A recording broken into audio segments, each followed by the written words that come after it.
पंचवटी। यह खंड काव्य सन 1925 में राष्ट्रकवि मैथिली शरण गुप्त द्वारा रचित एक कालजयी कृति है। इस कृति में गुप्त जी ने लक्ष्मण के चरित्र को उभारने का प्रयास किया है। एक ऐसा धीर वीर तपस्वी त्यागी लक्ष्मण जिसके चर्चा के बिना राम का चरित्र अधूरा जान पड़ता है। वह त्यागी लक्ष्मण जो अपने कर्तव्य पथ पर अपनी नई नवेली पत्नी उर्मिला के प्रेम का भी त्याग कर देता है। पंचवटी उस समय की कहानी है जब राम, लक्ष्मण और सीता 14 वर्ष के वनवास की अवधि में एक पर्णकुटी बनाकर पंचवटी में रहते हैं। इस बीच रावण की बहन शूर्पणखा वन में विचरण करते हुए पंचवटी में प्रवेश करती है और लक्ष्मण को देख उसकी प्रेम की ज्वाला प्रस्फुटित होती है। सुंदर नारी का रूप धारण करती है, लेकिन लक्ष्मण कहाँ किसी नारी के रूप सौंदर्य पर आसक्त होने वाले। अंत में अपने प्रयोजन में असफल होने पर शूर्पणखा एक सुंदर स्त्री से भयंकर राक्षसी में बदल जाती है, जिसे देख प्रकृति के भी प्राण कांप उठते हैं। लक्ष्मण के बाण से शूर्पणखा का नाक काट दिया जाता है। वह बिलखती चिल्लाती वापस अपने राज्य लंका लौट जाती है, जहां उसका भाई लंकापति रावण लंका का राजा है।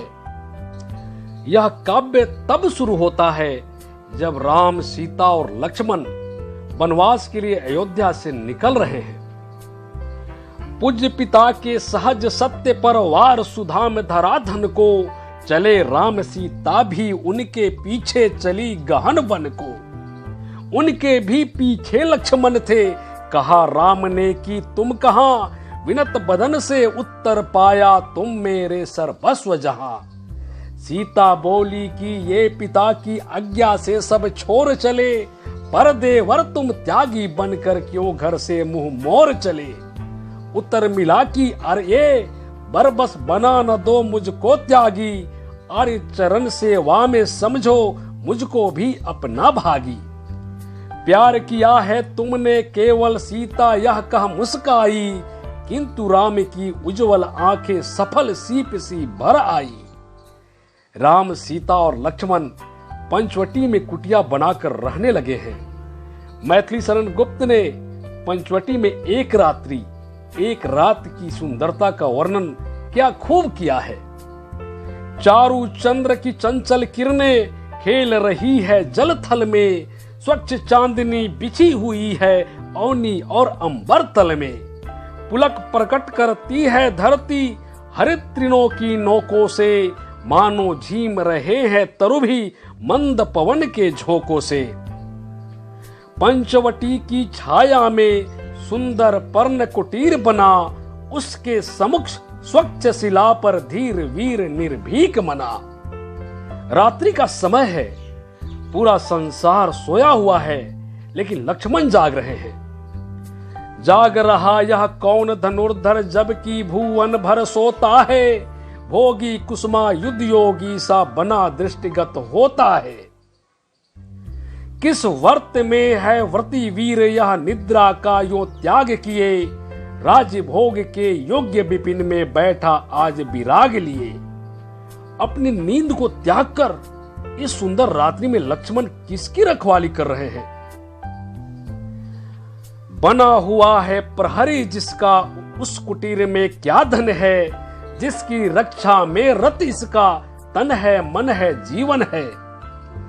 किसकी रखवाली हो रही है, सुनिए।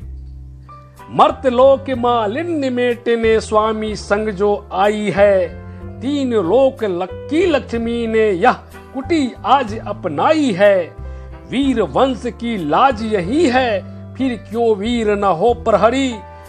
विजन देश है निशा शेष है, निशाचरी माया ठहरी। वो माता सीता की कुटिया है, जो स्त्री के रूप में साक्षात देवी की छाया है। लक्ष्मण उन्हीं की रखवाली कर रहे हैं। कोई पास न रहने पर भी जनमन मौन नहीं रहता, आप की सुनता है, आप से है कहता। सीता के होने से पर्णकुटी हर्षित है।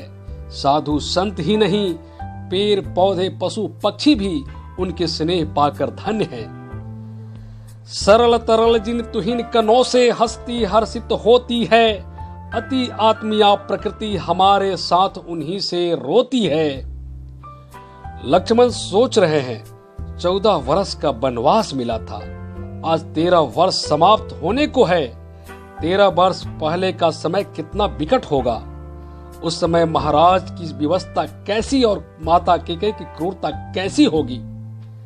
13 वर्ष व्यतीत हो चुके पर है मानो कल की बात, वन को आते देखे हमें जब आर्त अचेत हुए थे तात। अब वह समय निकट ही है जब अवधि पूर्ण होगी वन की, किंतु प्राप्ति होगी इस जन को इससे बढ़कर किस धन की। और ये आर्य को राज्य भार तो वे पर जाते ही धारेंगे, व्यस्त रहेंगे हम सबको भी मानो विवश विसारेंगे। लक्ष्मण कहते हैं कि जिस मझली माँ ने यह सोचकर राम को वनवास भिजवाया था कि मैं राजमाता कहलाऊंगी, लेकिन वह आज कितना विवश और अपने किए पर पछताप कर रही है। मझली माँ ने क्या समझा था कि मैं राजमाता हूंगी, निर्वासित कर आर्य राम को अपनी जरे जमा लूंगी। चित्रकूट में किंतु उसे ही देख स्वयं करुणा थकती, उसे देखते थे सब वह थी निज को न ही देख सकती।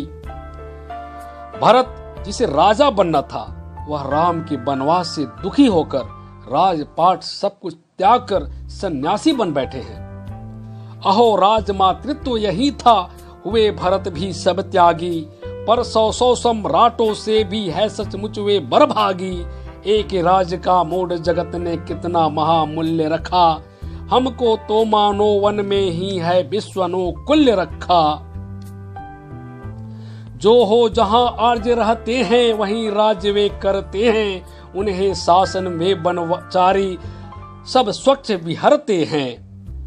आकर विचित्र पशु पक्षी यहाँ बिताते दोपहरी, भाभी भोजन देती उनको पंचवटी छाया गहरी। चारों चपल बालक जयो मिलकर माँ को घेर खिजाते हैं, खेज खिजाकर भी आर्या को वे सब यहाँ रिझाते हैं। पंचवटी में राम लक्ष्मण और सीता के आने से प्रकृति आनंद विभोर हो चुकी है।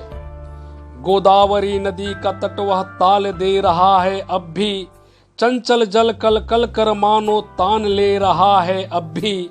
नाच रहे हैं अब भी पत्ते मन से सुमन महकते हैं, चंद्र और नक्षत्र ललक कर लालच भरे लहकते हैं। मुनियों का सत्संग यहाँ है जिन्हें हुआ है तत्व ज्ञान, सुनने को मिलते हैं उनसे नित्य नए अनुपम आख्यान। यहाँ ऋषि मुनि आकर तपस्या करते हैं और ज्ञान प्राप्त करते हैं, सबको ज्ञान बांटते हैं। जितने कष्ट कंटकों में है जिनका जीवन सुमन खिला, गौरव गंध उन्हें उतना ही अत्र तत्र सर्वत्र मिला। यह सचमुच राम के होने का अनुपम दृश्य है, जहां मृग और सिंह एक घाट पर आकर पानी पीते हैं। सुबह सिद्धांत वाक्य पढ़ते हैं, सुख सारी भी आश्रम के, मुनि कनिकाएं जस गाती है क्या ही पुण्य पराक्रम के। आहा अर्ज के विपिन राज्य में सुख पूर्वक सब जीते हैं, सिंह और मृग एक घाट पर आकर पानी पीते हैं। प्रभु श्री राम के हृदय में सबके प्रति समान आदर और प्रेम है, सब बराबर है। गुह निषाद सौरों तक का मन रखते हैं प्रभु कानन में, क्या ही सरल वचन रहते हैं इनके भोले आनन में। लक्ष्मण सोच रहे हैं कि जब भाभी सीता स्वयं पौधों में पानी देती है, स्वयं खुरपी लेकर खेती करती है, तो बड़ा सुख और संतोष का अनुभूति होता है। अपने पौधों में जब भाभी भर भर पानी देती है, खुरपी लेकर आप निराती जब वे अपनी खेती है, पाती है तब कितना गौरव, कितना सुख, कितना संतोष। स्वावलंबन की एक झलक पर न्यौछावर कुबेर का कोष, सांसारिकता में मिलती है यहाँ निराली निष्पृहता। अत्रि और अनुसुईया की सी होगी कहाँ पुण्य गृहीता। मानो है कि यह भुवन भी नहीं, कृत्रिमता का काम नहीं, प्रकृति अधिष्ठात्री है इसकी, वो कहीं विकृति का नाम नहीं। इच्छा होती है स्वजनों को एक बार बन ले आऊं, और यहाँ की अनुपम महिमा उन्हें घुमाकर दिखलाऊं। विस्मित होंगे देख यारे को वे घर की ही भांति प्रसन्न, मानो वन बिहार में रत है ये वैसे ही श्री संपन्न। लक्ष्मण कहते हैं कि बाधाएं मनुष्य के मार्ग को रोकती नहीं है, बल्कि मनुष्य को और बलवान और ताकतवर बना देती है।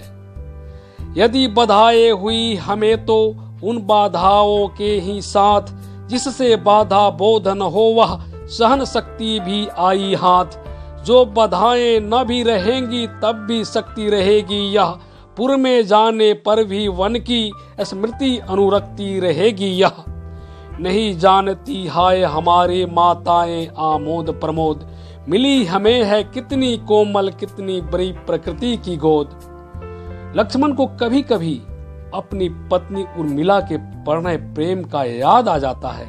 वह सोचने लगते हैं, कैसी होगी मेरी उर्मिला, क्या कर रही होगी, क्या सोच रही होगी मेरे बारे में, कहीं चिंता तो नहीं कर रही होगी कि मैं कैसा हूं।